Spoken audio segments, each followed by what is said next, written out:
Hello, good night, and welcome to another episode of Let 'em Eat Laughs, the show where comedy, culture, and the culinary collide. Tonight, we're here with our special guest, Bougie B, who is one of the producers for our upcoming festival, the Comedyliscious Festival, and she's producing the No Boys Allowed show. So we're going to talk to her more about this tonight and other work that she's been doing. Welcome back again, Bougie. Thanks for having me, Anoja. So we had you on the show last year, I think, and we were talking to you then about being a comedian and being a performer and things like that. But now we want to talk to you about the producer aspect of being in comedy. So how did you make the transition from starting in comedy as a performer to eventually producing your own shows? Okay, so it started in March of 2020, right before the world came to an end. I was out in Vancouver visiting a friend, and Vancouver scene is lacking a bit, and I was like, you know what, I'm going to produce my own show, especially because Vancouver doesn't have a lot of dirty comedy. So I decided to do a comedy show called The Dirty Bird Show. Dirty Bird. Yes, Okay. and it was sold out, and it was such a good time. And then I landed back in Toronto, and I was excited to produce more shows, but then the pandemic happened, and everything shut down for 2 years. Okay. So now, as things started to open back up, I noticed a lot of the lineups were just all white people.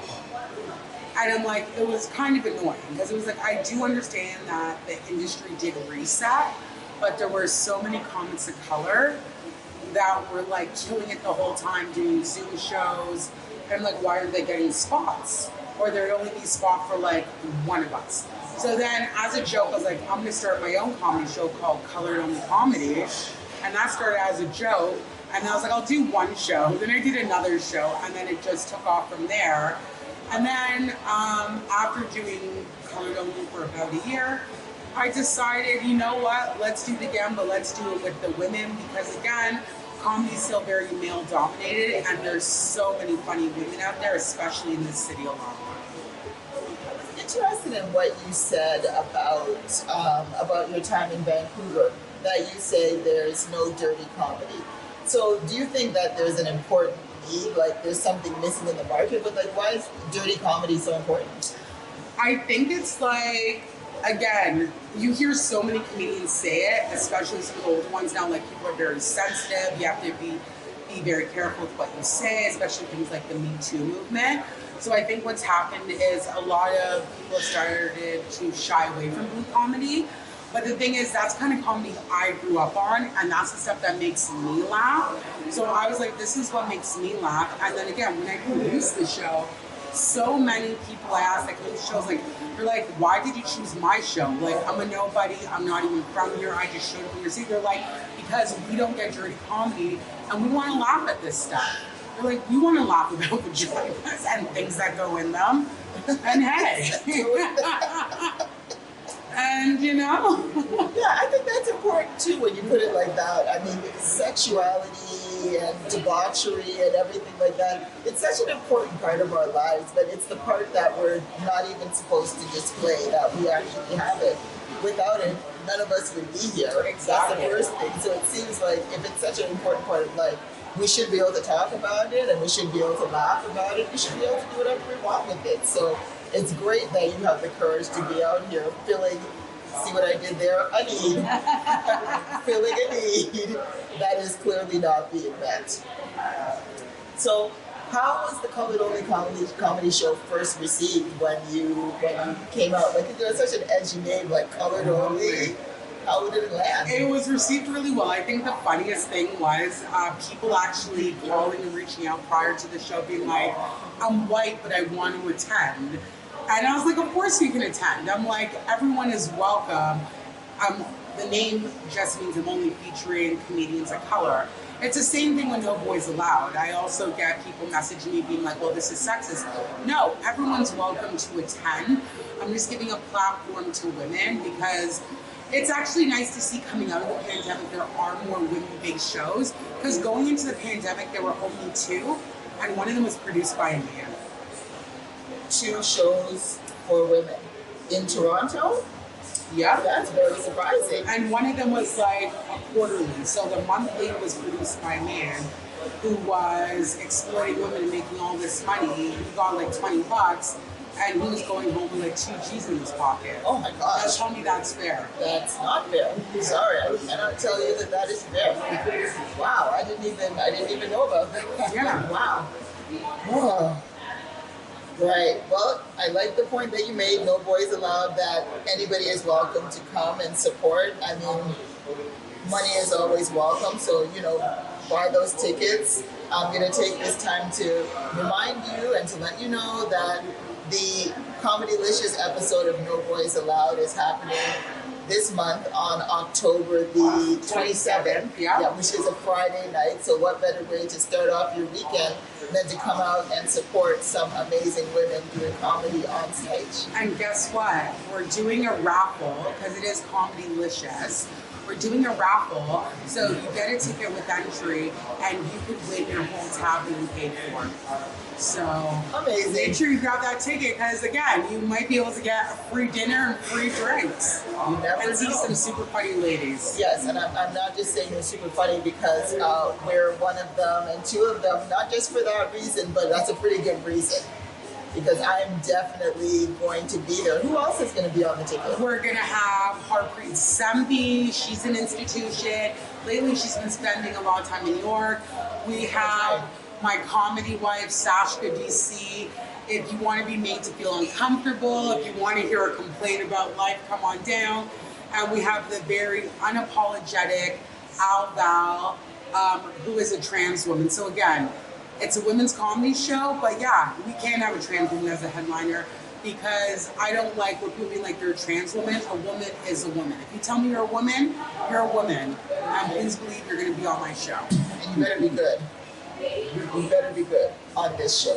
Which the women on this show. Yeah, they're all funny. And like, I'm very like, I've had women reach out to be on the show and I'm like, I love you, but you're not ready for No Boys Allowed yet.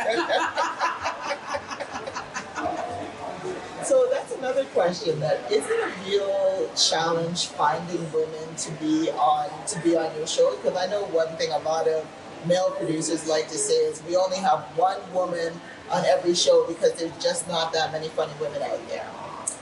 No, it's not hard. I think my biggest challenge is more so with scheduling because, like, again, there are women in the industry, but there's only so many of us.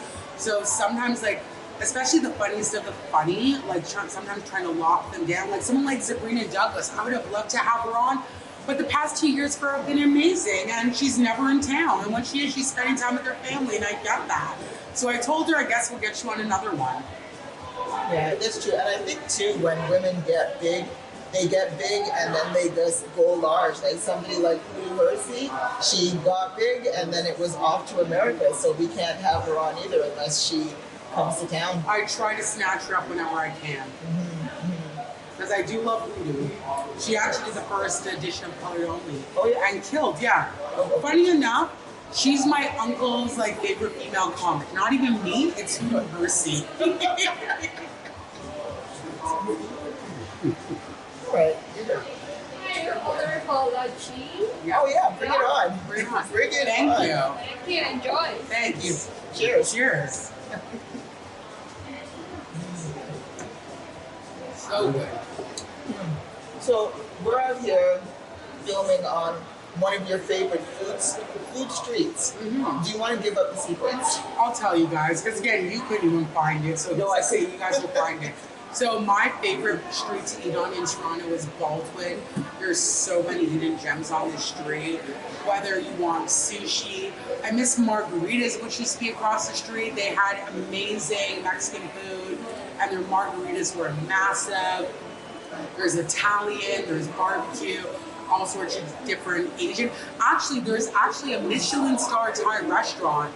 Michigan Star Thai restaurant. Yes, and I try to get us reservations there for example, because they only take reservations, and they were fully booked. I love Thai food, just absolutely love it. I know, I tried. You got to book 3 weeks out. Wow. You know, for the Comedyliscious Festival, we have 3 great venues that are supporting our festival. So 2 of the shows are taking place at the Real Jerk Legacy that we featured last week. That's on 647 College Street. Our Sunday brunch is happening at La's Authentic Cuisine in Markham. And our Friday night No Boys Allowed is happening at a spot called Toast on Floor. It's a great little brunch spot, and they do a great little happy hour, so you can get toast or you can get toasted. I know what I love? It's a women's comedy show in a venue owned by a woman. Produced by a woman. Okay now. Featuring women. All right now. We're doing big things, baby. I'm telling you, and the Comedyliscious Festival is a woman-led initiative. So it was conceived by a woman, no sperm, conceived by a woman. A stork dropped it off, a female stork. Yeah, female stork dropped it off. And we have 5 fly female producers, and at the No Boys Allowed show, we're having an all-female lineup, as well as a bunch of other great women in all of the 4 shows that we have throughout the festival. So I definitely want to come out to have you come out and be a part of this festival. I also want to thank our sponsors. We've got some great sponsors supporting the festival. So first we want to thank Spice of Life, who makes some of the best pepper sauce you could ever hope to have in the city of Toronto. And we also have Africore. Africore is a great movement class that is for your health, body, mind, and soul. And we also want to thank Scarpod Studio for producing our podcast and supporting our festival. Thank you. Keep supporting live comedy. Thank you very much. So, what's your favorite thing about being a producer of comedy? The money. What? That and saying no to many people who wouldn't put you on, not because you're not funny, but they're trying so hard to gatekeep, and whether it's keep women out or people of color out. And then now how the tables have turned, that some of them come knocking on my door begging for spots, and it's like, karma's a bitch. Yeah, you know, I think I started producing shows for similar reasons. I mean, I also saw this dynamic of how you have an all-male lineup with one woman, or an all-white lineup with one black person on it, and usually it's going to be a man. So when you're a black woman, you get like you're double, you have half the chances of being able to get on there. You're doubly discriminated against. Trying to fight for this one spot on a show, I was like, shoot, I don't have time to wait for people to come around to me and decide if I'm going to have the black spot or the woman spot or neither. Better to just create our own opportunities, you know, build the stages that we're going to stand on. It's very important. And I want to thank our other producers. In addition to Bougie B and myself, we also have Sarah St. Fleur, we have Allison Mullings, and we have Susie Park, also producing shows for Comedyliscious. It's going to be a great event. You can find tickets online at comedyliscious.ca or visit our link in bio where you can see tickets for the individual shows. So what's coming up in the future for Bougie B? In the future, of course, we're going to keep pushing through a colored only. Our November lineup is already up. Nice. Again, producing more shows. One thing, it's been hard trying to find venues, but I finally found one. I stole this idea from Vancouver. Dog-friendly comedy shows. What? Because Toronto is such a dog-friendly city, and now on a Friday night, you can come out, you can bring your pup, you can have a cocktail, they can have a pup cup, and you can watch comedians with their dogs do comedy about their dogs. A pup cup. Yeah. I have to see this. I have to see this. Yeah, so I'm working on that. And there's a couple of other things I'm working on. I don't want to say anything just yet until I know they're, very close to coming to fruition. But again, I'm trying to cater to different markets that are not being catered to. That is amazing. Dog-friendly comedy. I never thought I would see the day. If you don't have a dog, bring your boyfriend. I'm kidding. Or bring both. Do the dogs need a ticket? Or is it a buy one, bring your dog ticket? It's buy one, bring your dog.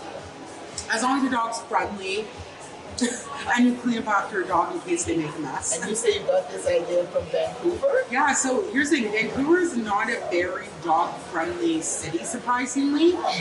But they've been doing quarterly dog-friendly shows. I found this out because my cousin likes to take her little dog, Patsy, and they always have the best time. So I was like, I'm going to steal that. And surprising how dog-friendly Toronto is, it was hard finding venues, but I finally found something.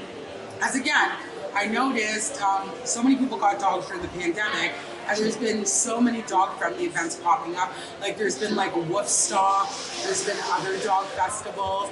There's even a dog Halloween party tomorrow at Riverdale Park. Nice. Yeah, and there's also been doggy raves popping up around the city, which is really fun. So if you like to rave, take your dog with you. It's a good time. Do you have a dog, Bougie? I do have a dog. You have a dog? Yeah, my Nova. Nova. What kind of dog is Nova? Nova is a double doodle. So she's an Aussie Doodle mixed with a Labradoodle. She's the sweetest, most friendliest. Everyone's like, your dog's white. I said, don't get twisted. She light skin, okay? That is 4C hair she has, okay? When she goes to the groomers, it's $46, okay? You think she hates small box braids and that's the price I'm paying. See, I love to ask people about their dogs because I like to pretend that I know what the hell I'm talking about, but I don't. Right? And growing up in the Caribbean, there was only one kind of dog, and that dog was dog. That's the only kind of dog. And it ate whatever scraps. Yes, it ate what we ate. It had a real job. My dog eats better than me. Really? Yeah. In Canada, I think that's kind of a requirement. I do weekly meal prep for my dog. She gets her kibble, but I literally will steam chicken breast or steam salmon for her. In this economy? Yeah, I puree pumpkin and sweet potato for her. Yeah. Can I be your dog? Sure, you'll eat very well. She loves rice. Man, my coat is shining already. Her favorite thing is sushi. Your dog eats sushi? Yeah, sushi's so good for dogs. It has rice, it has protein, the seaweed's amazing for them. Is it good for all dogs, or do you just spoil your dog? No, it actually is. You sound like you spoil your I dog. can't give her anything mayo or anything, but a basic savory roll is good for her. Sesame seeds is also good for her. No, dogs can't have avocado instead. Oh, okay. What? Yeah. Okay, So is onions and garlic.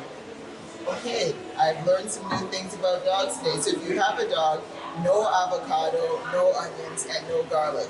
Can they have pepper sauce? You know what? My dog will lick pepper sauce off for if a couple of drops fall, but they shouldn't because, again, if it's already bad for us going in and coming out the other end, imagine how it is for dogs. So you're right, your dog is black. If your dog will lick that pepper sauce off before and live to tell the story, yeah, we're gonna have to try this dog out with a little bit of spice of life pepper sauce and see how that goes. It is good. It is really, really Please don't good. call the Humane Society on me, though. Yes, because it's comedy. You don't even know whether or not any of this is true, right? If it offends you, it's a joke. If you like it, then it's the truth. That's how we do.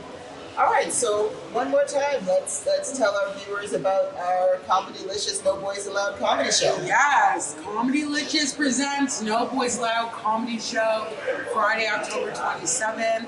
Doors open at 7, show at 8 p.m. It's at Toast on Bloor, which is by Bloor in Islington. So for those of you in the West End or those of you that can drive, for one, to get a comedy show that isn't in the downtown core, and parking will be a cinch. And again, everyone gets a raffle ticket with their ticket, and you can get your tab paid for. Etobicoke, step up, and people that like to possibly get their food paid for, step up. So thank you again very much. This has been Let 'Em Eat Laughs, the show where comedy culture and the culinary collide with our guest Bougie B, and I'm your host NOJ Ozdem. See you at Comedyliscious. Bye. Bye.